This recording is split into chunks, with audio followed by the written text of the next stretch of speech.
ఎన్నికల్లో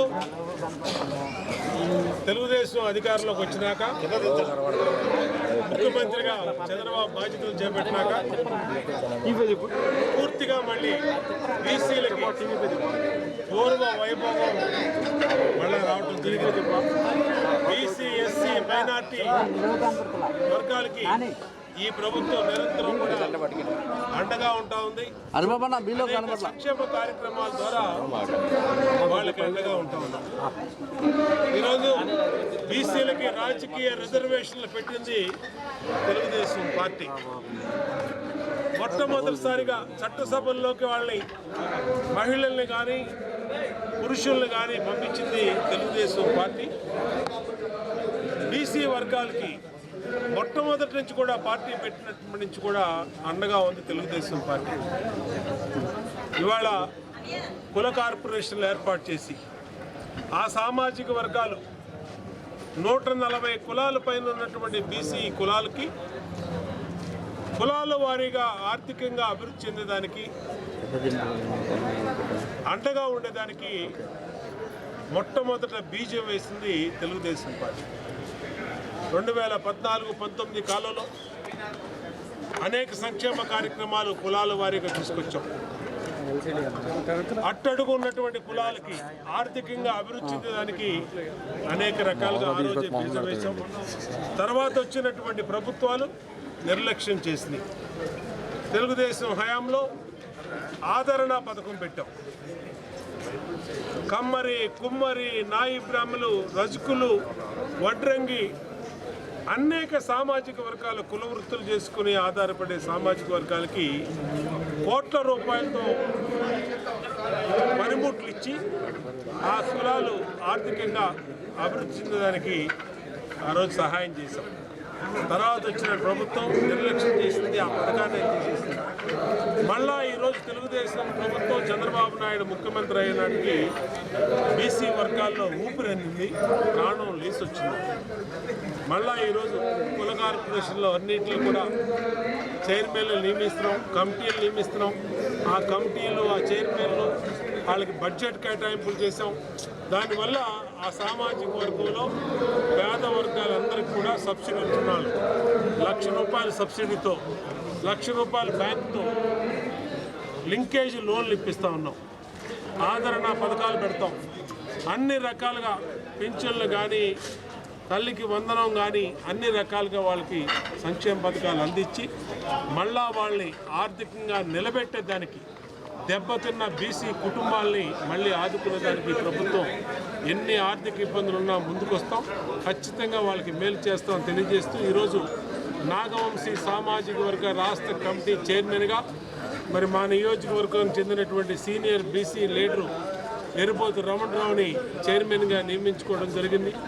అలాగే రాష్ట్రంలో నలుమూల నుంచి నాగవంశీ డైరెక్టర్గా అనేక నియోజకవర్గాల నుంచి రావడం జరిగింది.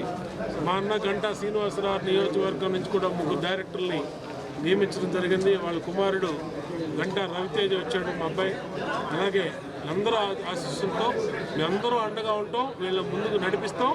ఖచ్చితంగా ఈ వర్గాల్ని అన్ని రకాలుగా అండగా ఉంటామని ఎన్నికైనటువంటి కమిటీ చైర్మన్ని, డైరెక్టర్ని అభినందనలు తెలియజేస్తారు. టీడీపీ పార్టీ అంటే బీసీ పార్టీ అంటే టీడీపీ. ఇటువంటి కార్యక్రమాల్లో ఈరోజు మన విశాఖపట్నం జిల్లాకి 5 పోస్టుల్లో అలా 3 పోస్టులు మన భీమిలి ప్రజలకి అందచేయడం అనేది చాలా సంతోషకరమైన విషయం. మన 3 లక్షల ఓటర్స్ తరపు నుంచి, అలాగే 1 లక్ష దగ్గరికి ఇచ్చిన మెజారిటీ ఎమ్మెల్యే గారి తరపు నుంచి మన హెచ్సీఎం చంద్రబాబు నాయుడు గారికి, అలాగే డీసీఎం పవన్ కళ్యాణ్ గారికి అండ్ మన మంత్రివర్గాలందరికీ సహకారం చేసినందుకు ధన్యవాదాలు. Thank you. ఈ రోజున చైర్మన్గా నాకు అవకాశం ఇచ్చినటువంటి పెద్దలు గౌరవనీయులు నారా చంద్రబాబు నాయుడు గారికి, అలానే మా యువ నాయకులు లోకేష్ బాబు గారికి, మా కూటమి నేత అయినటువంటి పవన్ స్టార్ పవన్ కళ్యాణ్ గారికి, నరేంద్ర మోడీ గారికి, వారి కూటమి ప్రభుత్వంలో ఉన్నటువంటి అందరికీ కూడా ధన్యవాదాలు తెలియజేసుకుంటా ఉన్నా. ముఖ్యంగా విజయవాడ శాసనసభ్యులు, ప్రభుత్వ విప్పు మా అన్నగారైనటువంటి బోండా ఉమామహేశ్వరరావు గారికి, విజయవాడ పార్లమెంట్ సభ్యులు పెద్దలు గౌరవనీయులు ఎంతో ఉన్నతికి కృషి చేస్తున్నటువంటి కేశినేని శివరాజ్ సిన్ని గారికి, గద్దె రామ్మోహన్ గారికి, సుజనా చౌదరి గారికి, జిల్లాలో ఉన్నటువంటి పెద్దలకి, జిల్లాలో ఉన్నటువంటి కూటమి నేతలకి అందరికీ కూడా ధన్యవాదాలు తెలియజేసుకుంటున్నా. ఈ రోజున ఏదో చైర్మన్ అయ్యాను, గౌరవవేతనం తీసుకొని లేదనుకుంటే కారు మీద చైర్మన్ వేసుకొని తిరగడం కోసమే కాదు, నాకు అప్పచెప్పినటువంటి బాధ్యతని మా గౌరవ డైరెక్టర్ సహకారం తీసుకొని ఉత్తరాంధ్రలో విశాఖపట్నం, విజయనగరం, శ్రీకాకుళం, విజయవాడ, ఎన్టీఆర్ కృష్ణా జిల్లా, ఉమ్మడి తూర్పుగోదావరి జిల్లాలు కలుపుకొని మా సంఘంలో ఉన్నటువంటి ఆర్థికంగా ఇబ్బంది పడుతున్నటువంటి, ఆర్థికంగా బలహీనమైనటువంటి వాళ్ళందరినీ కూడా ప్రభుత్వ దృష్టికి తీసుకొని వెళ్ళి వారి ఆర్థికంగా ఆదుకోవడమే నా దైవంగా భావిస్తా. నాకు ప్రతి నిమిషం కూడా ఈ సంఘ అభివృద్ధి కోసం, అలానే పార్టీ అభివృద్ధి కోసం నిరంతరం పనిచేస్తానని, పార్టీ లైన్ ఇచ్చినటువంటి గీతకి లోబడి పనిచేస్తానని చెప్పేసి, అలానే నా ఒక్క జాతికే కాకుండా నా చుట్టూ ఉన్నటువంటి అన్ని వర్గాలను కలుపుకొని పోయి విజయవాడలో ఒక కమ్యూనిటీ నిర్మాణం చేస్తూ ఉన్నాం. విశాఖపట్నంలో, శ్రీకాకుళంలో, విజయనగరంలో కూడా మరి కళ్యాణ మండపం నిర్మాణం చేయాలని, నాగవంశ కళ్యాణ మండపం నిర్మాణం చేయాలని చెప్పేసి నాకు ఒక ఉద్దేశం ఉంది. అలానే రేపు రాబోయే ఆదరణ 3లో కూడా మా వాళ్ళందరికీ కూడా మరి రుణాలు, సబ్సిడీ రుణాలు కూడా ఇప్పించడానికి ముందుంటాను.